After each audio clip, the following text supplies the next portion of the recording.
Hello everyone, welcome back to my mini blog. তো দেখো আবারও রেডি হয়ে নিয়েছি। তো কোথায় যাব, তো ভিডিওটা দেখতে থাকো, তাহলে বুঝতে পারবে। ঠান্ডা যতই থাক ফ্যাশন কিন্তু দেখাতেই হবে। তো দেখো ফ্যাশনের চোটে কিন্তু কান মাথা কিছুই চাপা দিইনি, বেরিয়ে পড়েছি। ইনভিটেশন যে যেতে পারবো তার ঠিকই ছিল না। বিকেলবেলা ঠিক হলো যে না যাচ্ছি, তো সঙ্গে সঙ্গে বেরিয়ে পড়লাম গিফট কিনতে।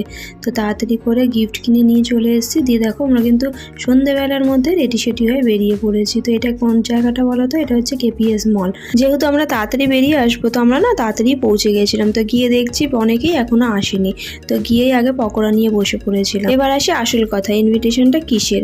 তো দেখে বুঝতেই পারছো বার্থডে পার্টি। তো ইনভিটেশনটা হচ্ছে গিয়ে তোমাদের দাদা ভাইয়ের বন্ধু ছেলে জন্মদিন। গিয়ে কিছুক্ষণ বসার পরেই শুরু হলো ওর কেক কাটিং। তো বার্থডে বয় কোনটা বুঝতে পারছো, বোঝা খুবই মুশকিল। তো দেখো যার পকেটে গোলাপ রয়েছে সে হচ্ছে বার্থডে বয়। তো দেখো ওদিকে কেক কাটিং হচ্ছিল আর আমরা এদিকে কফি খেয়ে নিচ্ছিলাম। আর ছেলের মুখটা দেখো কেমন ছোট হয়ে রয়েছে না। ছেলে না দুদিন ধরে ভীষণ শরীর খারাপ, যা খাচ্ছে সব বমি করে দিচ্ছে। ওখানে নিয়ে গেছি ঠিকই, কিন্তু একটু রিক্সেই নিয়ে গেছি।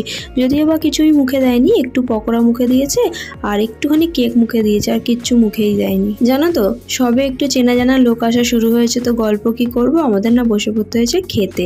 তো যেহেতু তাড়াহুড়ো আছে, তো মেনুতে ছিল দেখো ফিশ ফ্রাই, কচুরি, আলুর দম, সাদা ভাত, মাটন, চাটনিটা ছিল আর নেওয়া হয়নি, চাটনি পাঁপড় মিষ্টি। খাওয়া দাওয়া কমপ্লিট করেই না আমরা সঙ্গে সঙ্গে বেরিয়ে এসেছিলাম। তো যেহেতু তোমাদের দাদাভাই বাড়ি আসবে, চেঞ্জ করবে, আবার অতটা দূর কাজে যাবে না, ওই জন্য।